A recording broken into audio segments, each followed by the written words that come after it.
जी। Exercise 8.2 और 8.2 में question number 7 है। Rewrite in terms of an expression containing only cosine to power 1।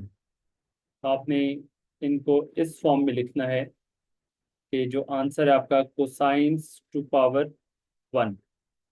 Mean आपके पास cos theta या cos alpha, जो भी एंगल अल्फा यूज हो रहा है या थीटा यूज हो रहा है, उसकी फॉर्म में कॉस की पावर 1 से ग्रेटर ना हो, पावर कॉस स्क्वायर ना हो, कॉस क्यूब ना हो, कॉस पावर 4 ना, बल्कि फाइनल आंसर जो है वो कॉस पावर 1 की फॉर्म में आना चाहिए। तो इसका फर्स्ट पार्ट हम कर रहे हैं। Sine square alpha cos square alpha को आपने एक्सप्रेस करना है। जी। तो sine square alpha cos square alpha, sine square alpha किसके इक्वल है? उसके लिए अगर हम जो साइन का हाफ एंगल फार्मूला है उसको ऑब्जर्व करें, तो साइन अल्फा/2 इक्वल था इसके equal plus minus under root 1 minus cos alpha, 1 minus cos alpha divided by 2।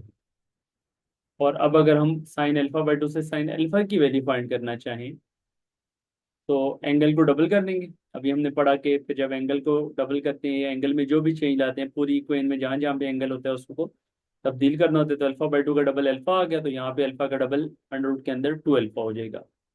और उसके बाद फिर साइन अल्फा का हमें स्क्वायर चाहिए, तो दोनों तरफ स्क्वायर कर लेंगे। तो साइन स्क्वायर अल्फा किसके इक्वल आ जाएगा? अंडर रूट का स्क्वायर चाहे प्लस में हो माइनस में हो तो वो प्लस में आ जाएगा स्क्वायर होने के बाद। 1 minus cos two alpha divided by 2। तो ये हमारे पास साइन स्क्वायर अल्फा की वैल्यू आ गई। अब सेम इसी तरह से आप कॉस स्क्वायर अल्फा फाइंड करेंगे। तो कॉस स्क्वायर अल्फा के लिए सेम यही फार्मूला आप यूज करेंगे, सिर्फ दरमियान में माइनस के बजाय क्या आ जाएगा? प्लस आ जाएगा। तो उससे हमारे पास कॉस स्क्वायर अल्फा इक्वल आएगा 1 plus cos two alpha divided by 2। तो अब यहाँ पे सिंप्लीफिकेशन में आप साइन स्क्वायर अल्फा और कॉस स्क्वायर अल्फा की जगह पे इनकी ये फार्मूलाज पुट कर लें। तो पहले आ गया हमारे पास 1 minus cos two alpha divided by 2, और सेकेंड वाले में हमारे पास आ गया 1 plus cos two alpha divide by 2।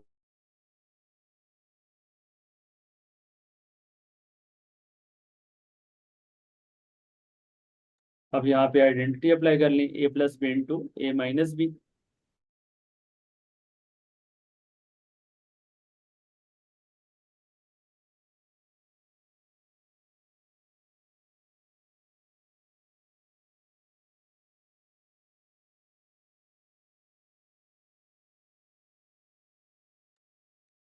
अभी जो हमारे पास आंसर आया है कॉस स्क्वायर टू अल्फा, अभी भी हमने तो इसको कोसाइन टू पावर 1 की फॉर्म में लिखने, तो लेकिन ये जो अभी आंसर है इसमें कॉस की पावर 2 आ रही है। इस पावर 2 को भी हमने रिड्यूस्ड करना है।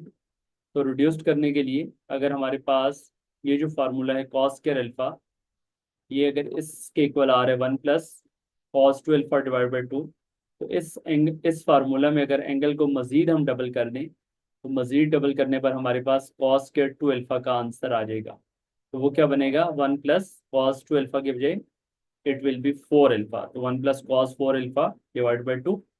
तो अब यहाँ पे कॉस स्क्वायर टू अल्फा की जगह पे आप फिर पुट कर लेंगे जी 1 minus cos square two alpha की जगह पे आ जाएगा 1 plus cos 4 alpha divided by 2। तो एलसीएम इसका ले लेंगे, और जब एलसीएम लेंगे नीचे वाला 2 बाई 4 से मल्टीप्लाई होकर 8 हो जाएगा।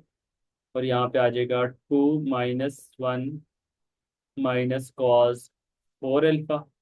इससे आंसर हमारे पास आ गया 1/8 इंटू 1 माइनस कॉस 4 अल्फा। तो ये फाइनल आंसर जो हमारे पास आया है, ये कॉस रेज्ड पावर 1 का आंसर हमने लिख लिया है। तो ये क्वेश्चन नंबर 7 का फर्स्ट पार्ट हमारा यहाँ पे कंप्लीट हो गया।